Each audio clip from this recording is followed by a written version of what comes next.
سلام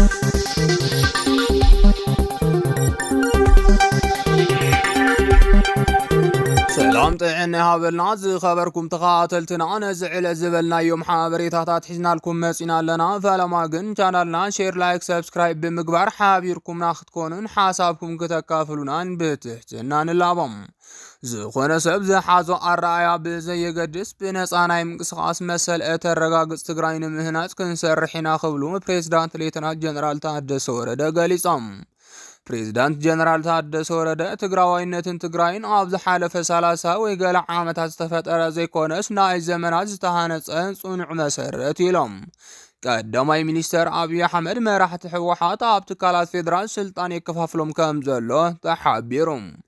ሹመት መንግስት ፌደራል መራሕቲ ህወሓት ካብ ፖለቲካዊ መራሕቲ ብተወሳኺ ናብ ወተሃደራዊ መራሕቲ እውን ከም ዝሰጋገር ተገሊጾም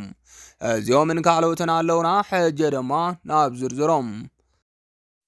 ዝኾነ ሰብ ዝሓዞ ኣረኣያ ብዘየገድስ ብነፃ ናይ ምንቅስቓስ መሰል እተረጋግጽ ትግራይ ንምህናጽ ክንሰርሕ ኢና ክብሉ ፕሬዝዳንት ሌተናንት ጀነራል ታደሰ ወረደ ገሊጾም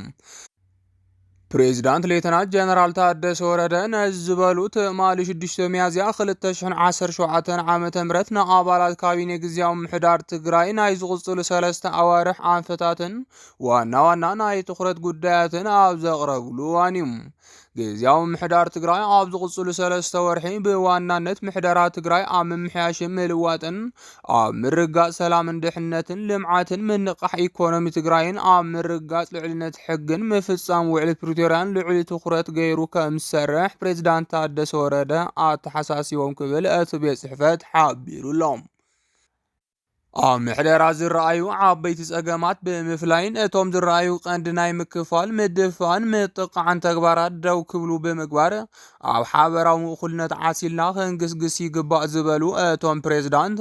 ኣብ ጣብያን ወረዳን ዘሎ ናይ ዘይምርግጋእን ናይ ምጥቃዕን ተሪኤታት ከም ዘለው ብምሕባር እዚ ድማ ንትግራይ ስለ ዘይጠቅም ሓደ ነቲ ሓደ ዝርገጸሉ ኩነታት ክህሉ ከም ዘይግባእ ሓቢሮም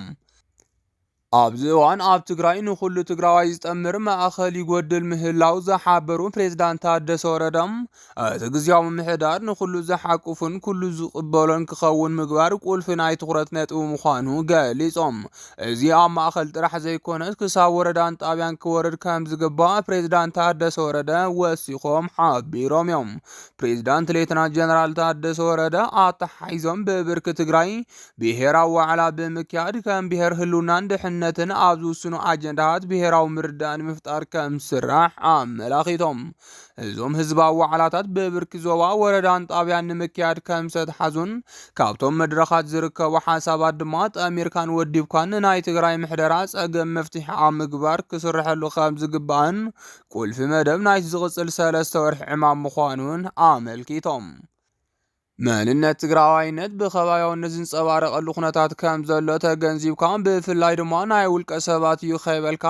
ምኽንያቱን ሳዕብየንን ብዕምቆት ብምርዳእ ምፍታሕ የድሊ ዝበሉ ፕሬዝዳንት ጀነራል ታደሰ ወረደም ትግራዋይነትን ትግራይን ኣብ ዝሓለፈ 30 ወይ ገለ ዓመታት ዝተፈጠረ ዘይኮነስ ናይ ዘመናት ዝተሃነጸ ጽኑዕ መሰረት ኢሎም ፕሬዝዳንት ጀነራል ታደሰ ከም ዝገለጽዎም ኣብ ህዝቢ ዘለዉ ሓቅታትን ስጋኣታትን ክወፁ ምግባርን ምልላይን ካብዚ ተወጊዝካ ድማ በር ዘለዎ በመልክዕ ፖሊስን መደብን ኣዳሊኻ እርማት ክግበር እዩ ናይ ዝዕላማ ድማ ኣብ ትግራዋይነት ክፍጠር ዝኽእል ናይ ከባቢያውነት ጸገም ካብ ስሩ ብምፍታሕ ሓድነት ህዝብና ንምብራኽ ምዃኑ ተዛሪቦም ፖለቲካ ትግራይ ኣብ ክልተ ዋልታ ጫፍ ዝረገጸ እዩ ዝበሉ እቶም ፕሬዝዳንት ነዚ ምዕሩይ ንምግባር ድማ ከም ህዝቢ ብሄራዊ ዕርቂ ምፍጻም ዘድሊ ምዃኑ ኣዝሪሆም እዮም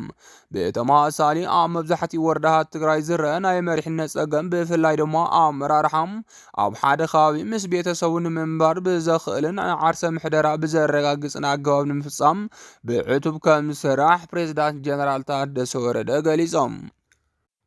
ጉዳይ ማሕበረሰብ ዲያስፖራ ትግራይ እውን ልዕል ትኹረት ተዋሂብዎ ከም ዝስራሕን ኣብ ዝቕጽሉ 3 ወርሒ ክስርሑ ካብ ዝግብኦም ዕማማት ሓደ ምዃኑ ዝሓበሩ ጀነራል ታደሰ ወረደም ደጋፍን ተቃወምን ኮይኑ ኣብ ክልተ ተኸፋፊሉ ዘሎ ማሕበረሰብ ዲያስፖራ ናብ ሓደ ብሄራዊ ምርዳእ ክመጽእ ክስራሕ ኣለዎ ኢሎም ናይ ሰላምን ድሕነትን ጉዳይ ኣብ 3 ወርሒ ክጅምር ከም ዘለዎን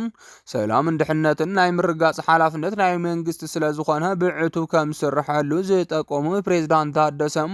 ብፍላይ ዘሎ ናይ ስርቂ ሃንጊ ክትራን ወዘተ ተሪኦታት ንምዕጋትን ሰላምን ምርጋዕን ንምፍጣርን ከም ዝስራሕ ኣመላኺቶም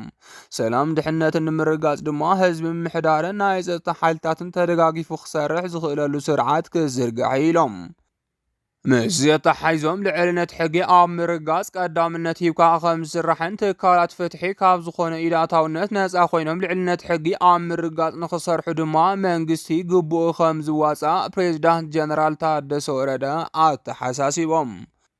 ተመዛበልቲ ናብ መረበቶም ናይ ምምላስን ውዕል ሰላም ፕሪቶሪያ ብምሉእነት ተፈጻሚ ናይ ምግባርን ጉዳይ ቁልፊ ናይ ዝቕጽል ትልሚ ምዃኑ ዝገለጹ ፕሬዝዳንት ታደሰም ግዝያዊ ምሕዳር ትግራይ ብዝኾነ ይኹን መንገዲ ናብ ኩናት ዝኣትወሉ ኩነታት ከም ዘይህሉን ኩሎም ጸገማት ብሰላማውን ሰላማዊ መንገዲ ጥራሕ ንምፍታሕ ብልዑል ርብርብ ክስራሕ ኢሎም ኣባላት ካቢኔ ግዝያዊ ምሕዳር ኣብቲ ዝቐረበ መበገሲ ሓሳብ ሰፊሕን ዓሚቑን ምይይጥ ድሕሪ ምክያድ ብምሉእ ድምፂ ኣጽዲቖምዎ ለው ዝበለ ቤት ጽሕፈት ፕሬዝዳንት ኣሞዳታ ፕሬዝዳንት ታደሰ ሕድሕድ ሴክተራት ከዓ ካብዚ ትልሚ ተበጊሰን ዝጭበጥን ዝቁፀር መደባት ከውፅኣ ኣተሓሳሲቦም እዮም ፕሬዝዳንት ሌተናንት ጀነራል ታደሰ ወረደ ኣብ ዝቕፅሉ 3 ኣዋርሕ ብዛዕባ ዝሰላሰሉ መደባትን ኣንፈታትን ግዝያዊ ምሕዳር ትግራይ ኣመልኪቶም ኣብ ቀረባ መዓልቲ ንህዝቢ ትግራይ ዕላው ክገብሩ ምዃኖም ክንሕብር ንፈቱ ክብል ቤት ጽሕፈት ፕሬዝዳንት ወሲኹ ሓቢሩሎም ቀዳማይ ሚኒስትር አብይ አሕመድ መራሕቲ ህወሓት ኣብ ትካላት ፌደራል ስልጣን የከፋፍሎም ከም ዘሎ ተሓቢሮም ድሕሪ ብዕልዋ ካብ መሪሕነቱ ዝተኣለየ ነበር ፕሬዝዳንት ግዝያዊ ምምሕዳር ኣቶ ጌታቸው ረዳ ብፍሉይ ኣማኻሪ ዞባ ምብራቕ ኣፍሪካ ንቀዳማይ ሚኒስትር ከም ዝሾሞ ዝፍለጥ እዩ ኣስዒቡ ድማ ንነበር ኣባል ማእኸላይ ኮሚቴ ህወሓትን ምክትል ነበር ሓላፊ ሃገራዊ ድሕነት ኣቶ ጌታቸው ኣሰፋን ዝነበረ ኣምባሳደር ሃደራ ኣበራ ሚኒስትር ዴኤታ ጉዳያት ወፃኢ ገይሩ ሸይምዎም ሕዚ ድማ ፕሬዝዳንት ክንደያ ገብረ ህይወት ኣማኻሪ ሚኒስተር ትምህርቲ ገይሩ ሸይምዎሎ እቲ ቀዳማይ ሚኒስተር እቲ ሹመት መራሕቲ እቲ በኣቶ ጌታቸው ረዳ ዝምራሕ ጉጅለ ህወሓት ከም ዝቕጽል ዝግለጽ ዘሎ ኮይኑ ቀዳማይ ሚኒስተር አብይ አሕመድ ትኹረቱ ንመቐለ ዝገበረ ይመስል ካብ ፖለቲካዊ መራሕቲ ብተወሳኺ መራሕቲ ሰራዊት ትግራይ እውን ናብ ስልጣን ሰራዊት ምክልኻል ክስሕብ ምዃኑ እንዳተገለጸ ይርከብ